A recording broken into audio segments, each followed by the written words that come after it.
Aleluia. A graça e a paz do Senhor Jesus. Amém, irmãos? Estão me ouvindo bem aí? Glória a Deus. Geralmente, quando tem uma manhã dessa, uma manhã chuvosa, o pessoal diz o seguinte: que manhã boa para orar. Que manhã boa para cultuar. Tem gente que pensa logo em dormir, comer. Glória a Deus. Eu louvo a Deus pela sua vida porque você está aqui. Mas nós temos um grande desafio dessa virada de ano. E eu gostaria que você orasse a respeito disso.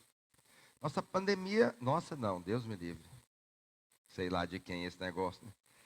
Essa pandemia está acabando, irmãos.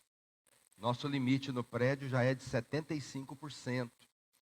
Em alguns estados já não tem distanciamento mais. E eu penso que essa virada de ano, para o ano que vem, essa máscara deve sumir. Ninguém usa máscara mais, só em lugares estritamente. Eu não uso, sinceramente. E tenho minhas convicções, né? Acho que faz mais mal do que bem, porque se você for procurar um otorrino, você vai ver que tem muita gente procurando para colocar aparelhos e muita gente com problema de audição justamente por causa da máscara. Mas, que é a minha opinião a respeito disso, né, diante da OMS? Mas o que acontece? Nós temos um grande desafio, porque vai chegar o momento que nós vamos ter que fazer um culto só. A pergunta é, o que nós vamos fazer? Eu amo o culto de manhã. Quantos gostam do culto de manhã? Eu amo esse culto de manhã. Mas aí tem uns irmãos que só podem vir à noite. Deus vai nos dar graça e direção. Quantos creem que o Senhor vai nos abençoar? Ora aí, ora para Deus dar direção para nós. Eu queria fazer culto só de manhã. Você sabe, a cultura americana, eu louvo a Deus. Eu falo isso aqui, os irmãos pensam, pastor, você vai embora para os Estados Unidos? Vou, não, irmãos. Não vou, ainda mais com esse dólar, nem passear. Então, o que acontece? Eu amo a cultura americana porque nos Estados Unidos não existe culto à noite. Não existe cultura de cultuar cultura de cultuar à noite. Entende? Não tem. Então, os cultos são de manhã. E quando a igreja cresce, tem que ter mais de um culto, são 2 cultos de manhã. E se crescer mais, são 3 cultos de manhã. Não tem culto à noite. Mas o brasileiro tem uma cultura de cultuar à noite, né? De manhã ele vai assar um churrasco, para a feira. Tem gente que se domingo de manhã ele não for na feira, não é domingo. Alguém vai na feira dia domingo? Não tem essa cultura mais, né? Na minha época, se não assistisse os Trapalhões,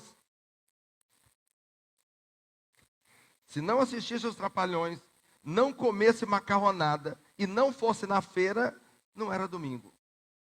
Eu não era crente, minha família tinha esse costume. Depois de convertido, se não for na igreja no domingo, não é domingo. Nós estamos lendo o livro de João. Quantos estão lendo o livro de João aí? Eu estou sentindo falta de muita gente nos grupos. Nós precisamos ler a Bíblia, é tão importante. Nós lemos o livro de Atos, agora estamos lendo o livro de João. Ainda dá tempo de você entrar, hoje é dia 7. Então, você pode ainda atualizar a sua leitura. Nós estamos no capítulo 7 hoje. Hoje Jesus é a fonte da água da vida. No capítulo 7. No capítulo 6 ele é o pão que desceu do céu. Entende? No capítulo 5, cada capítulo é uma bênção para nós. Deus tem algo para falar conosco. Eu quero incentivar você a entrar em um dos grupos e ler o livro de João conosco. Amém? E hoje eu gostaria de falar sobre o capítulo 6. Projeta aí para mim, João capítulo 6, verso 22. Hoje é dia de ceia e nós vamos falar sobre o pão que desceu do céu. Jesus é a nossa comida, né? E ele diz que quem não comer da minha carne e beber do meu sangue, não tem vida em si mesmo. Preste atenção nisso. Quem não comer da carne e beber do sangue. Hoje nós vamos fazer o quê? Comer da carne. Só estou apontando aqui. O homem tem tanto coração de servo que só de se apontar ele já quer pegar o pão. Entende? Hoje nós vamos comer do pão e do vinho. Mas o pão e o vinho é o quê? A carne e o sangue de Jesus. A carne e o sangue. Acompanha comigo, eu vou ler alguns versículos. Acompanha a leitura comigo. Se você leu o livro de João, está lendo conosco, você leu esse texto ontem. Capítulo 6, verso 22, diz assim: no dia seguinte, a multidão que ficara do outro lado do mar, notou que ali não havia senão um pequeno barco, e que Jesus não embarcara nele com seus discípulos, tendo este partido sós. Preste atenção, Jesus no capítulo 6, ele multiplica os pães para uma multidão. Pastor Ingrid tirou as ofertas aqui falando desse texto.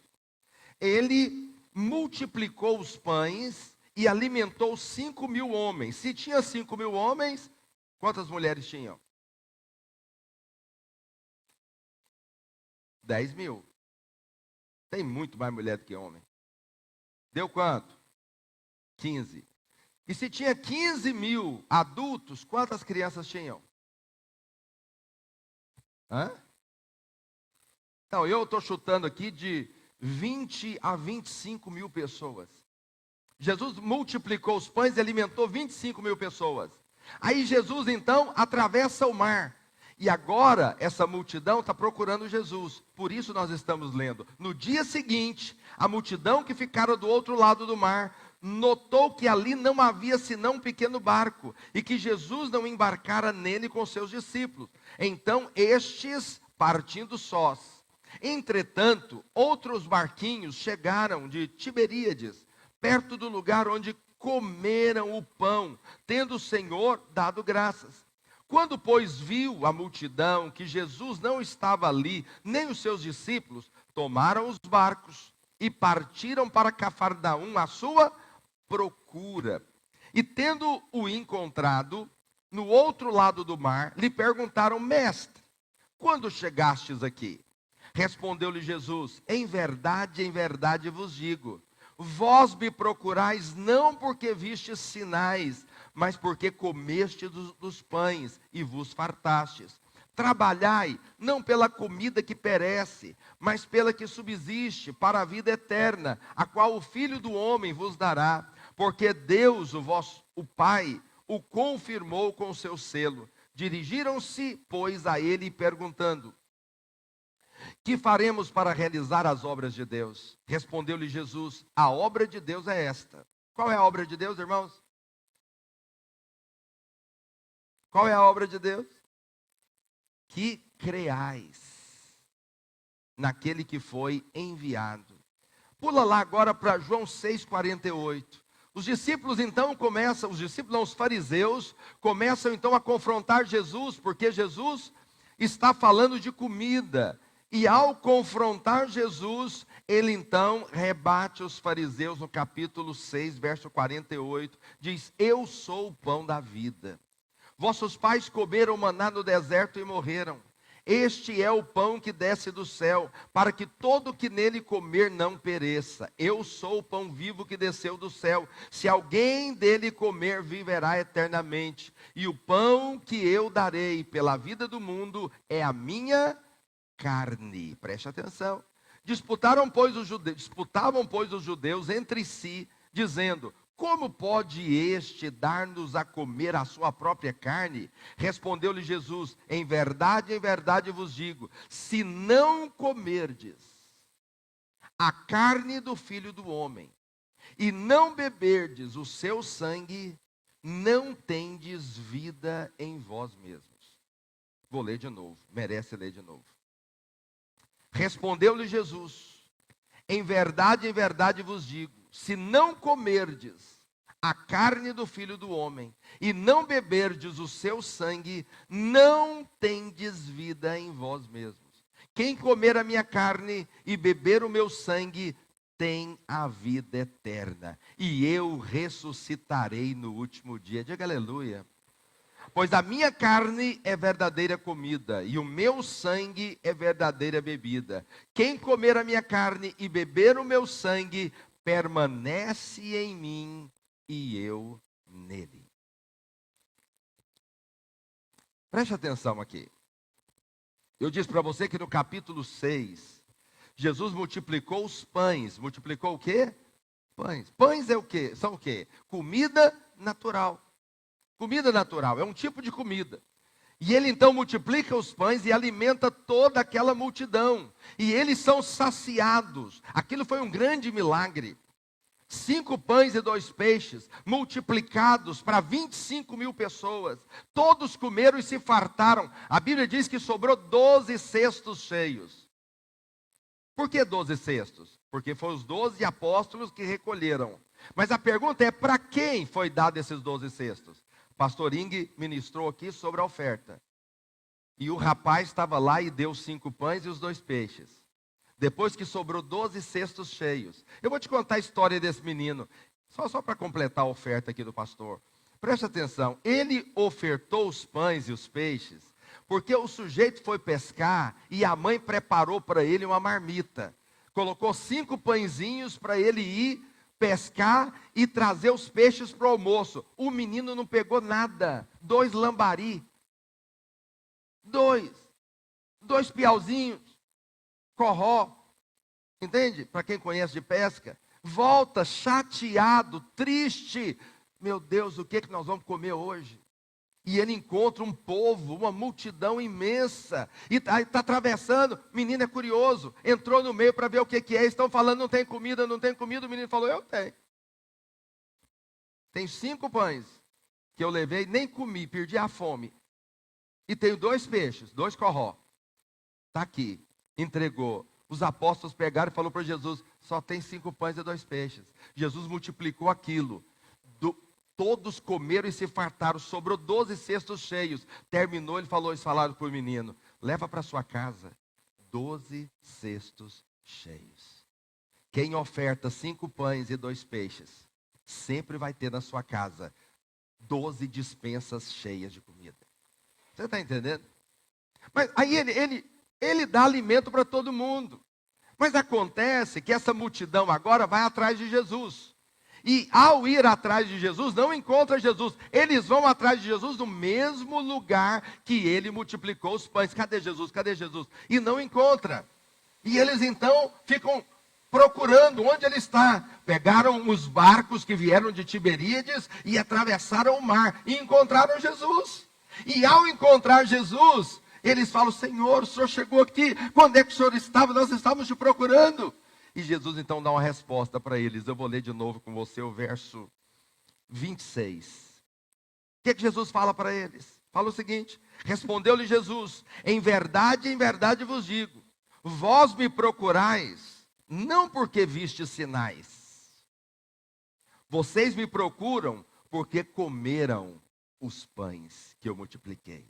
O que vocês querem mesmo, o que vocês estão atrás é de pão. Vocês querem pão para comer. Vocês não estão atrás de milagres poderosos. Vocês querem só comida. É isso que vocês querem.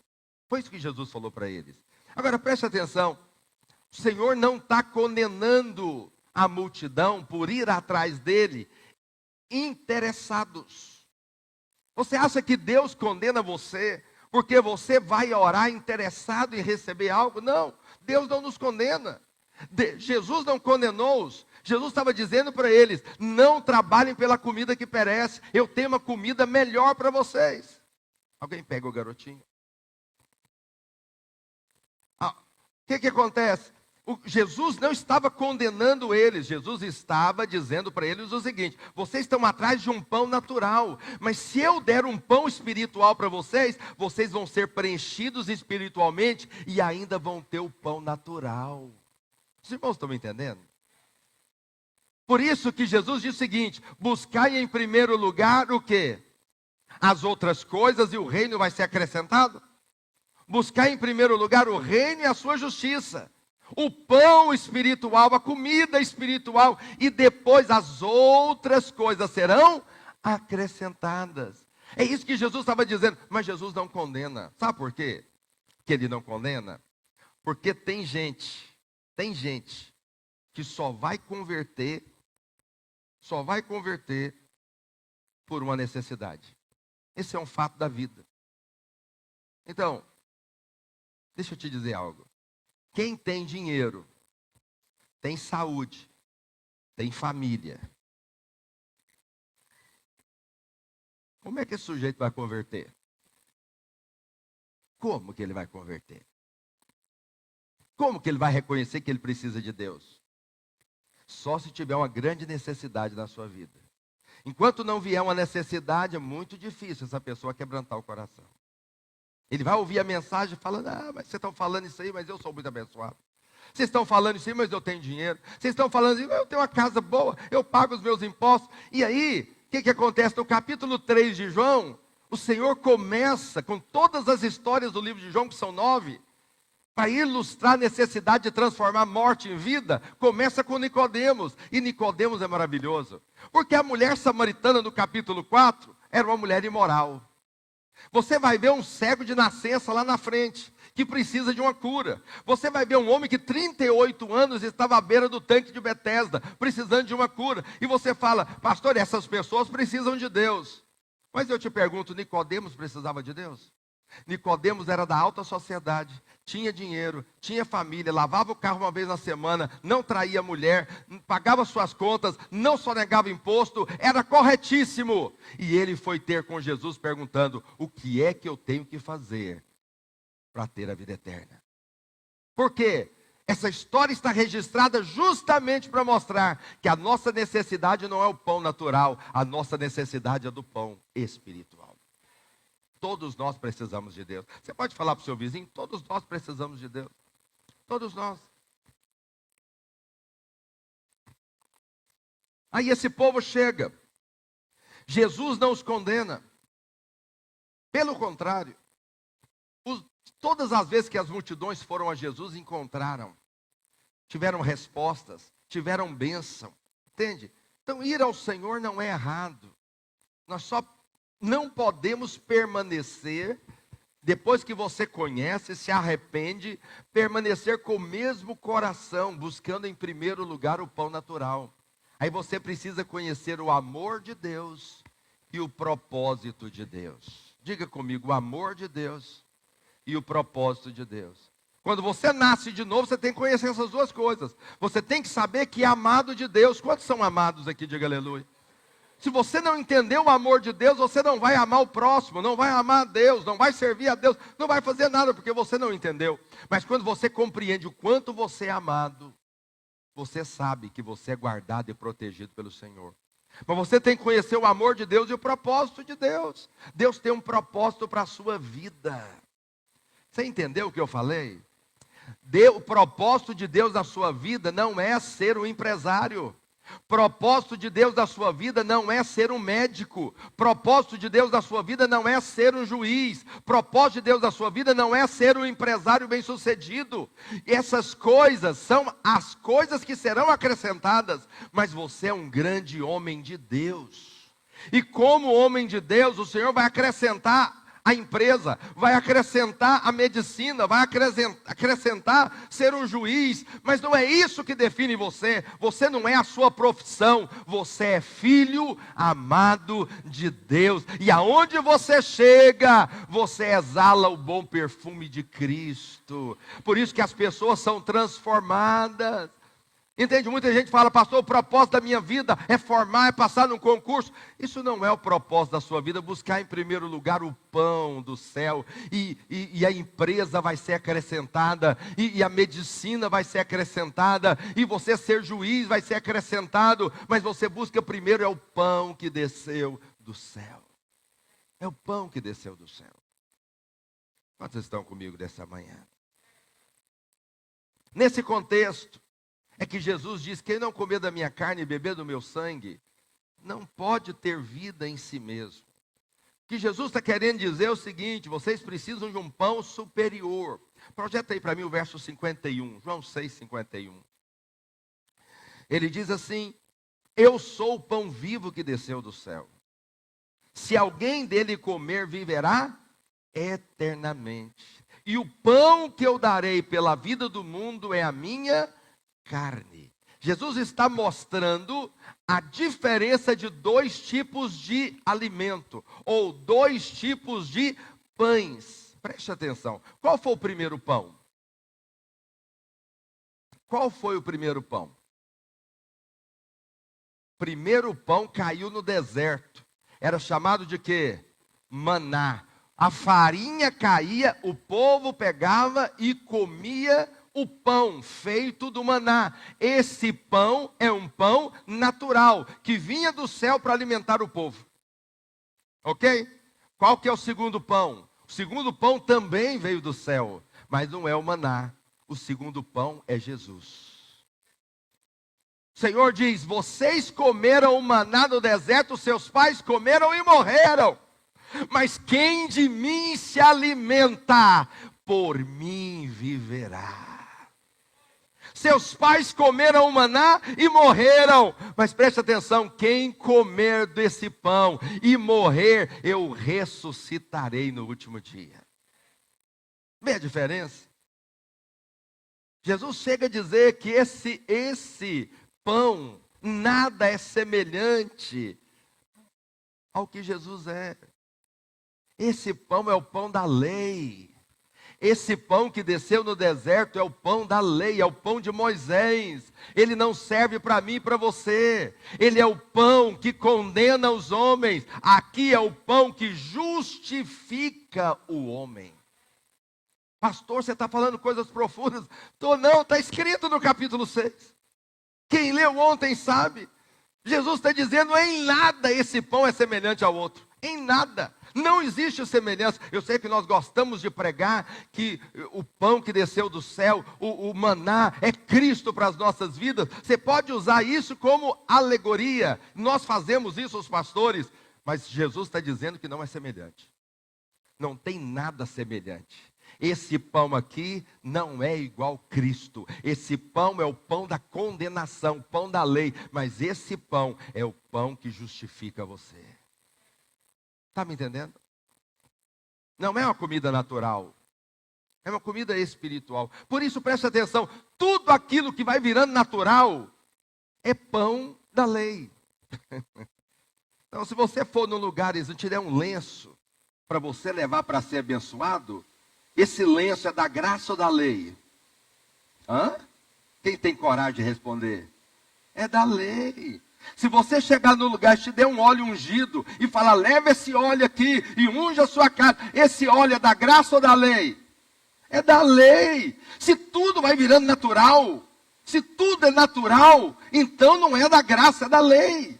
Porque aquilo que é natural, ele só vem para condenar. Mas aquilo que é espiritual vem para trazer realidade dentro de nós. Os irmãos estão comigo? As pessoas vão atribuindo poder àquilo que é natural. É um poder num quadro. Alguém ora numa casa e fala: tira esse quadro da sua casa. Esse quadro está trazendo maldição na sua casa. Meu irmão, isso é Velho Testamento. Se você comprou o quadro e o quadro era do feitiço da Umbanda, da Quimbanda, do Candomblé, e você comprou e o seu dinheiro é santo, então o quadro converteu.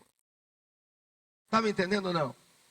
Pelo amor de Deus, não seja desses crentes tontos que falam que a Disney é do inferno. Pois eu já fui na Disney e abracei o Pateta. Pateta da Disney? É o Mickey. Conheço tudo desse povo. Eu fiz questão de abraçar o Mickey. Aí você fala: pastor do céu, você é um adorador do diabo. Não, eu sou adorador de Jesus. E eu paguei o ingresso lá com o meu dinheiro dizimado. E meu dinheiro é santo. E o meu ingresso foi santificado. E até o Mickey converteu naquele dia. Que o Ben 10. Como que você dá um Ben 10 para o menino? Meu Deus do céu.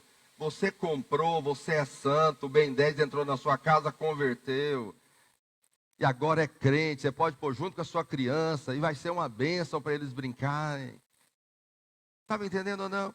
Não atribua poder ao pão natural. O que tem poder é o pão espiritual. A Bíblia diz: maior é aquele que está em você. Do seu interior fluirão rios de águas vivas. Capítulo 7 de João está dizendo isso. Então olhe, não vá para o pão natural, fique com o pão espiritual.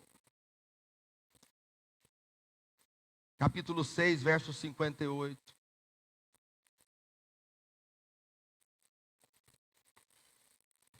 Este é o pão que desceu do céu, em nada semelhante àquele que vossos pais comeram. Isso é forte, irmãos. Nada é semelhante ao que os vossos pais comeram, e contudo morreram. Mas quem comer este pão vai viver o quê? Eternamente. Pergunta para o seu vizinho, você já comeu esse pão? Já comeu? Pergunta para ele, já comeu esse pão? Então agora você vai viver eternamente. Fala para o seu vizinho, você se tornou eterno. Eterno. Você não vai viver a eternidade, você já está vivendo a eternidade. Se você morrer hoje, hoje você estará com Cristo. Mas você não vai morrer hoje não. Fique em paz. Jesus então está apresentando o pão. Agora preste atenção, projeta para mim João 4,32. É porque você tem que entender que há mais de um pão. Não tem só um pão, tem mais de um. Então preste atenção. João 4,32, Jesus está falando com a mulher samaritana. E o que ele diz? Mas ele lhes disse, uma comida. Diga comigo, uma comida. Você pode dizer bem forte? Não. Falei foi forte. 1, 2 e... Agora você vai dar um grito. O que Jesus falou? Uma comida. Não é a comida. É uma comida. Eu tenho para comer, que vós não conheceis. Por que uma comida? Porque tem mais de uma comida. Não tem só um pão. Tem o pão do Velho Testamento.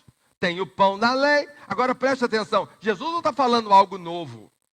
Jesus não está falando algo novo. Jesus está falando algo antigo. Porque desde o Éden que tem duas comidas.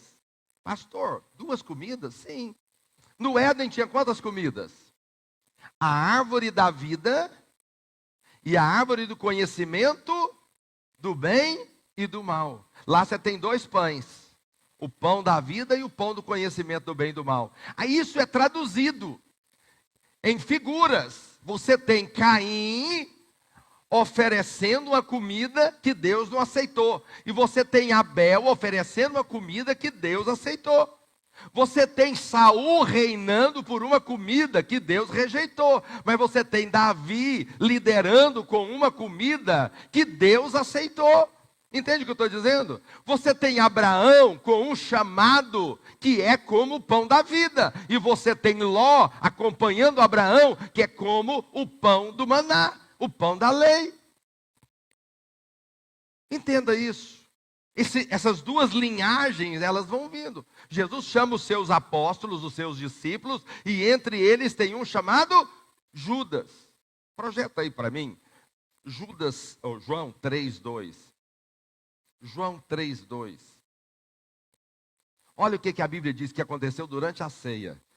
Que dia era? Durante a ceia. Olha o que a Bíblia diz. Durante a ceia, tendo já o diabo posto no coração de Judas Iscariotes, filho de Simão, que traísse a Jesus. Olha aqui, você sempre tem diante de você dois caminhos. Os apóstolos optaram por um caminho, comer o pão, que é Jesus, mas o outro optou por comer de outro alimento, do conhecimento do bem e do mal, e começou a julgar Jesus, e o diabo colocou no coração dele o trair Jesus. Você sempre vai ter esses dois caminhos diante de você, vai ter o pão da lei e o pão da graça diante de você, sempre. Sempre vai ter a árvore da vida e a árvore do conhecimento do bem e do mal. É impressionante como a tendência das pessoas é caminhar pela lei. É impressionante como a tendência das pessoas é comer o pão natural. Projeta para mim. João 6,28. Olha o que a multidão diz para Jesus, irmãos. Olha para cá, preste atenção nisso. Dirigiram-se, pois, a ele perguntando. Qual foi a pergunta da multidão? Que faremos para realizar as obras de Deus? Qual foi a pergunta? Que faremos para realizar as obras de Deus? Essa não é a pergunta que todo mundo faz? Ele chega no culto, ouve a mensagem e fala, o que eu tenho que fazer? Você precisa mudar de vida, a gente fala, prega, você tem que converter, tem que mudar. E fala, o que eu tenho que fazer? A pessoa quer saber o que ele tem que fazer. O que eu tenho que fazer? O que eu tenho que mudar? Mas essa não é a pergunta certa. Olha o que Jesus responde. Respondeu-lhe Jesus, verso 29. Qual foi a resposta de Cristo? Qual foi a resposta? A obra de Deus é esta. Você não vai fazer, você vai crer. A multidão pergunta, o que eu tenho que fazer? Jesus responde, você não tem que fazer nada, você precisa de crer. Então preste atenção, a lei diz, se você não fizer, você não é abençoado. Se você fizer, você é abençoado. Jesus disse, você não precisa fazer nada, tudo já foi terminado na cruz. Você só precisa agora crer na obra da cruz. Se você crer na obra da cruz, está realizado em você. Então estes que trazem tudo para o natural, que tem o óleo ungido, que tem a pedra para você matar o Golias, que tem o lenço ungido, que tem tudo ungido para você, que é tudo natural, eles querem te apresentar o pão natural, o pão da lei. Mas Jesus falou, tira tudo isso, você não precisa de nada. O reino dos céus não está aqui, não está ali, não está lá. O reino está dentro de vós, do seu interior fluirão rios de águas vivas. Quem comer de mim, por mim viverá. Por mim viverá. Esse é o pão que nós precisamos. Esse é o pão que nós precisamos de comer. Mas aí Jesus vem dizendo que quem não comer da minha carne e beber do meu sangue, não tem vida em si mesmo. Então o que é comer da carne e comer e beber do sangue? É crer independente de qualquer circunstância ou situação. Quando você crê de todo o seu coração, você está comendo do pão da carne e está bebendo do sangue. O que é então comer do corpo e beber do sangue? É crer. A obra de Deus é essa, você precisa crer. Mas o que as pessoas querem é o seguinte, o que eu tenho que fazer? O que eu tenho que fazer? O que eu tenho que fazer para melhorar meu casamento? E aí tem 10 passos para você melhorar seu casamento. O que eu tenho que fazer para prosperar? 10 passos para você prosperar. O que eu tenho que fazer? Vou te dar os códigos. 10 passos. Mas não é os passos. É Cristo. Se tiver Cristo, o casamento vai ser diferente. Se tiver Cristo, sua empresa vai decolar. Se tiver Cristo, tudo vai. Aí você fala, pastor, mas eu tenho Cristo. Tem, mas Jesus chegou para uma igreja que tinha Cristo e falou, eis que estou à porta e bato. Se você não abrir a porta, não tem como eu entrar. Mas se você abrir a porta, eu vou entrar, você é com você comigo. Não é uma questão de ter Cristo, é de sentar na mesa com Cristo. Pegou o código?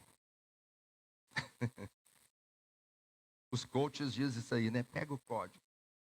Vou te dar um código aí. Não é ser só nascido de novo. Tem que sentar na mesa para comer o pão vivo que desceu do céu. Se você sentar na mesa, faz o teste. Acorda todo dia de manhã um pouquinho mais cedo e tira 30 minutos para comer do pão. Não é o pão com manteiga, não, que esse aí te engorda.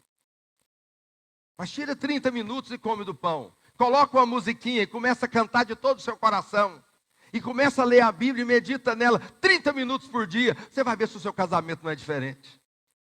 É só porque você está comendo do pão vivo. Quem come do pão vivo, sua vida não é igual. Não é igual. Está me entendendo ou não? Eu vou encerrar com isso, mas preste atenção. Olha a vida de quem toma ceia todo mês. Não acredita em mim, não. Olha a vida de quem valoriza a ceia. E olha a vida de quem não valoriza a ceia. E você me fala a diferença. É só olhar do meio da igreja. Tem irmãos que dia da ceia ele não falta. Ele ceia todo mês. Tem irmãos para ele é diferente, é como qualquer domingo. Ele não valoriza. Olha a vida dele, se é a mesma coisa. Compara os dois. Pastor, você quer basear tudo na experiência? Não, estou baseando isso. Quem come da carne e bebe do sangue, tem vida. Quem não come da carne e bebe do sangue, não tem vida. É só olhar para quem valoriza a ceia. Não precisa de crer em mim, não. Só olha quem valoriza a ceia. E você vai ver a diferença. Aí você fala, isso é religião. É religião ir no culto? Se religião é ir no culto, eu sou um hiper religioso. É religião tomar a ceia, então eu sou um religioso. Pastor, por que você está falando assim da ceia? Preste atenção. A ceia tem valor, irmãos. Diga amém. Eu vou te dar um exemplo do batismo. Preste atenção. Batismo salva.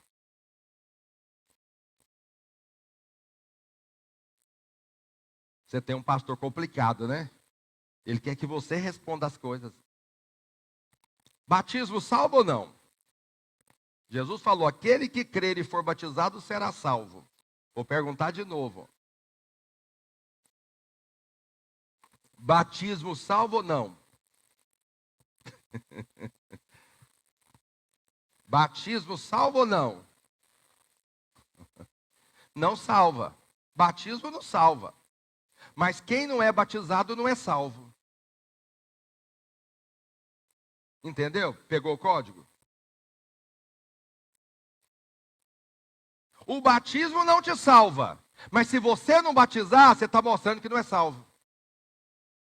Porque alguém que fala, eu amo você, amor da minha vida, só não quero casar com você. Você acredita nesse amor? Eu não acredito num homem que diz amar uma mulher e não casa com ela, que é só morar junto. Para mim isso não é amor. Me ama mesmo? Você me ama? Amo. Então, aliança e cartório. Não, isso aí não é para mim. Eu não estou preparado para batizar. Se você não está preparado para batizar, você não é salvo. Você não converteu ainda. Quem converteu faz igual o eunuco. Capítulo 8 de Atos. O que impede de eu ser batizado? Quem converteu, ele briga comigo. Porque eu falo, tem que fazer consolidação para batizar. Ele fala, onde está na Bíblia isso? Quero batizar. O que me impede? A Bíblia diz que o eunuco converteu e batizou na mesma hora. Eles pegam no meu pé.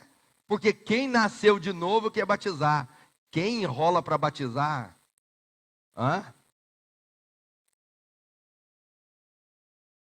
Tem que nascer de novo, filho. Só é igreja se nascer de novo. Se não comer da carne e beber do sangue, não tem vida. Não tem vida. Ah, mas pastor, eu não estou preparado porque eu tenho que organizar a minha casa. Não precisa de organizar nada, você tem que batizar. E se você me ouviu hoje não é batizado, à tarde, vai na piscina aí, pede ao pastor. Batiza você, faz igual o eunuco. O que me impede de ser batizado? Entende? O que me impede? Então a ceia, quem come da carne e bebe do sangue, tem vida.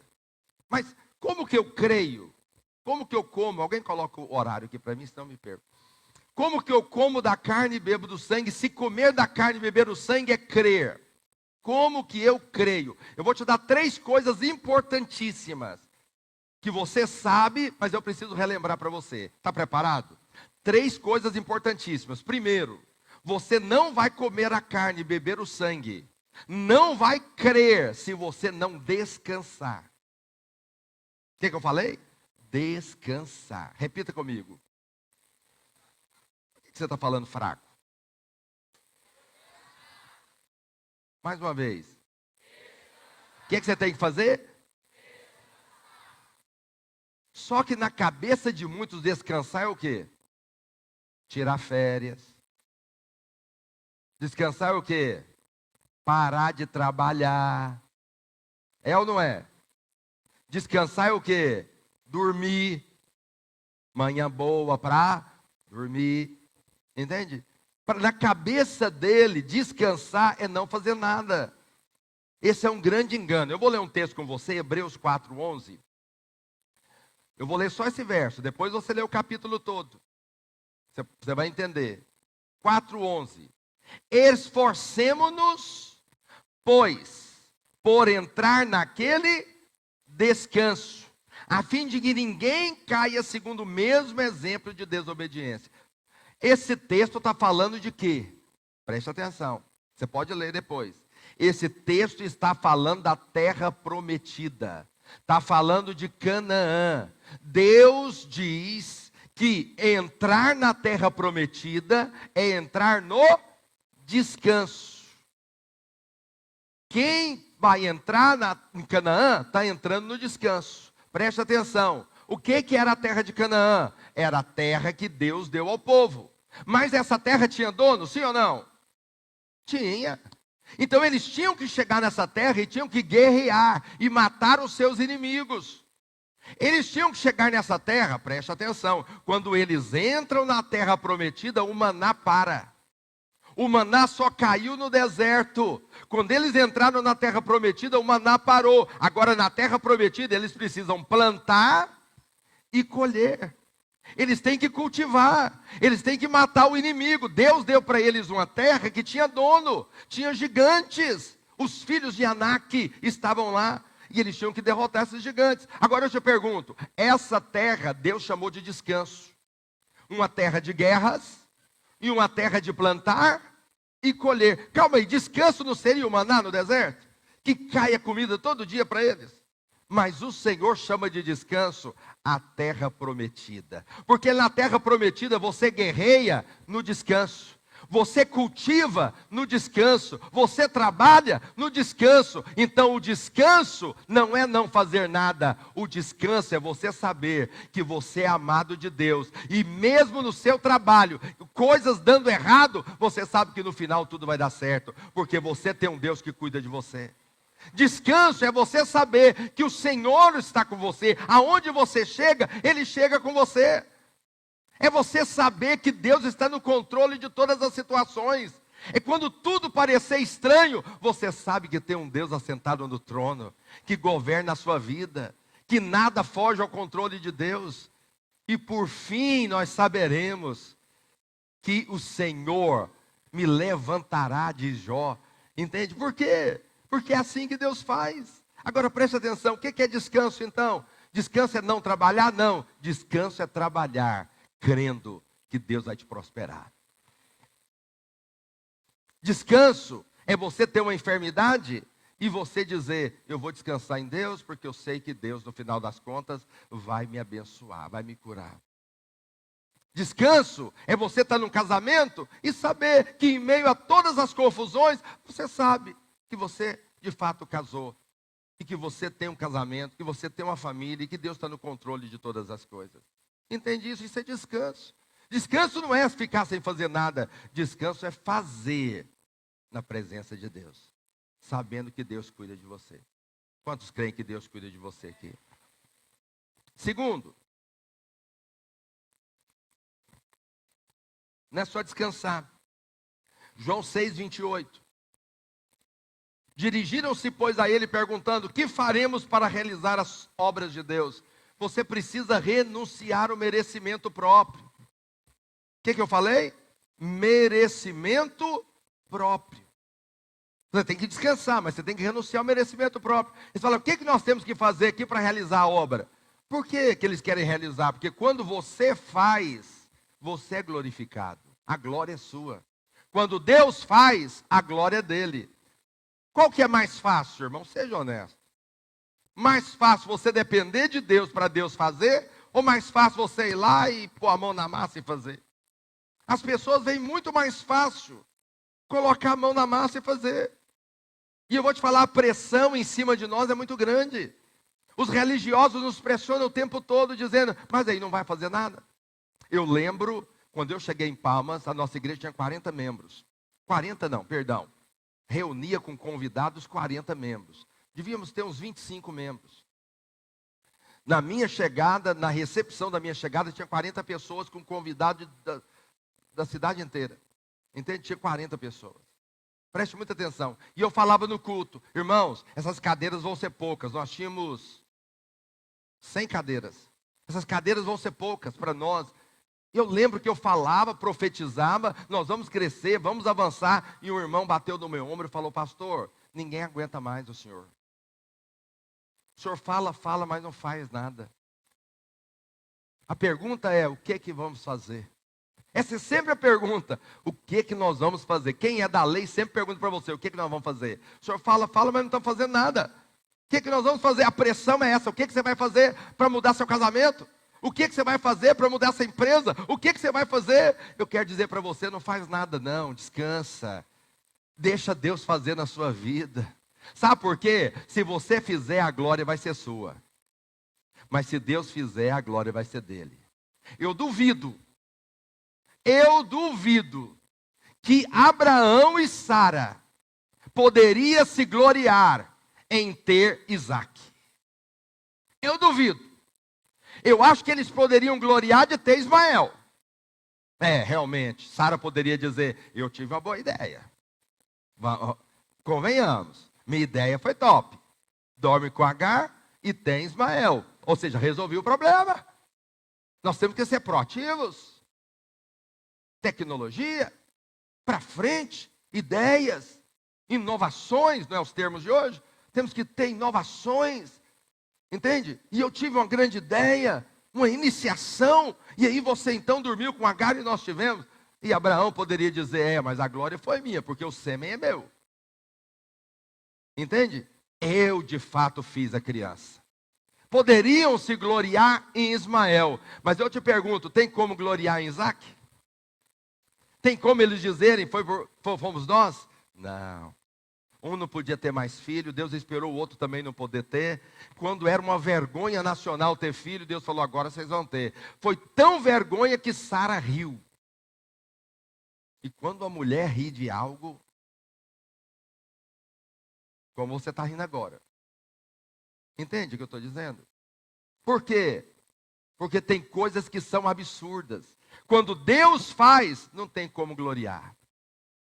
Você só pode falar: foi Deus que fez.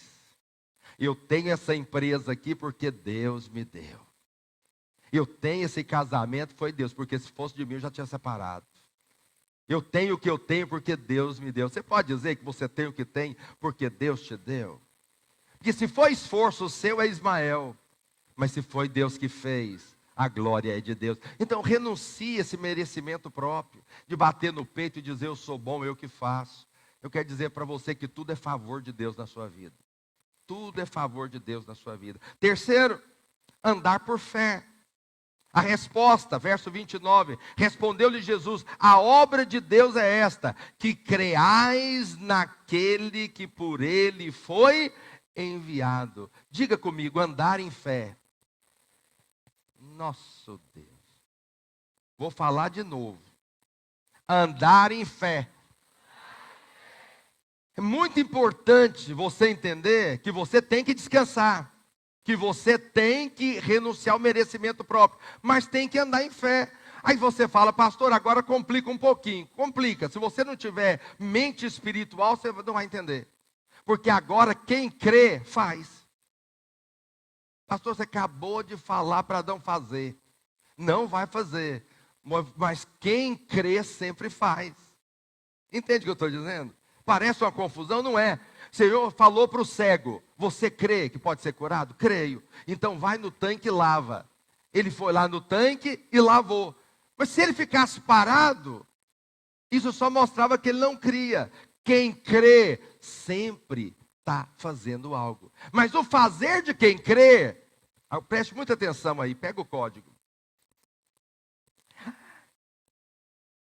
A obra de quem faz é diferente da obra de quem quer merecimento. Tudo é obra, mas a Bíblia não chama do mesmo nome.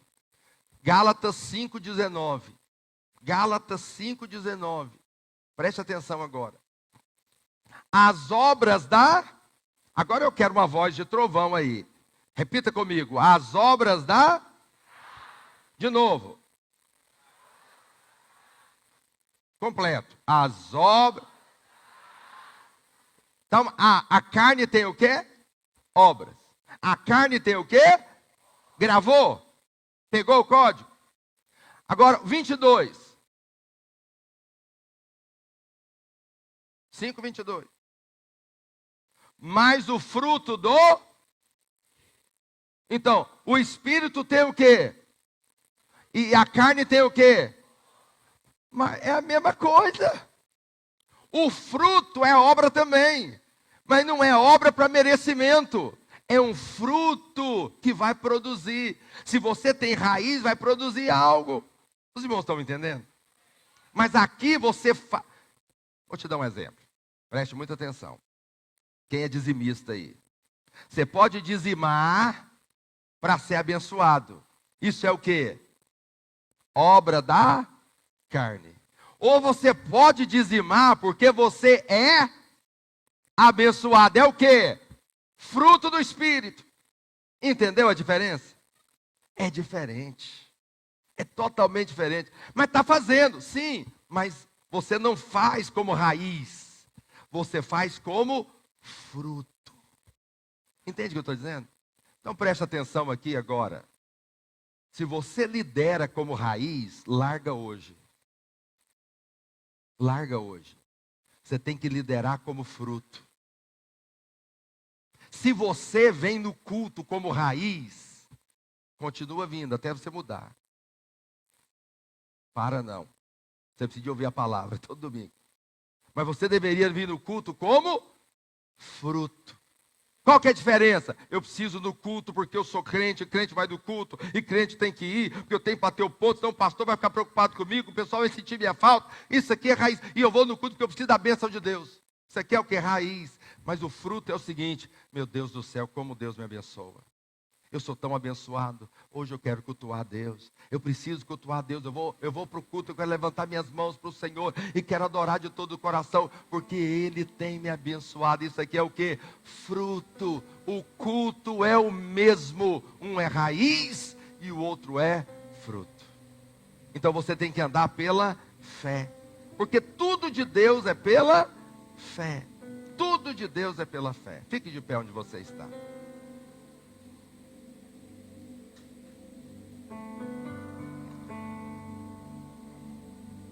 Aquele que não comer da carne e beber do sangue. Quantos estão aqui no culto? Diga amém. Você pode estar aqui e não comer da carne. Você pode estar aqui e não beber do sangue. Que não é uma questão de vir no culto. É uma questão de tocar em Deus. Entende a diferença? Você pode ser crente e não comer da carne e não beber do sangue. Tem que comer da carne e beber do sangue. Tem que comer dele todo dia. Por isso a Bíblia diz que todas as manhãs a sua misericórdia se renova. Todas as manhãs o Senhor renova na nossa vida, no nosso coração. Todas as manhãs nós temos que comer, não o maná que desceu do céu, mas o pão vivo que desceu do céu. Quem come dessa carne e bebe desse sangue, ele tem vida em si mesmo. Os irmãos vão distribuir o pão e o vinho. Você vai pegar e você se assenta para a gente saber quem ainda falta. Enquanto nós cantamos, depois nós vamos todos ficar de pé e vamos cear juntos em nome de Jesus.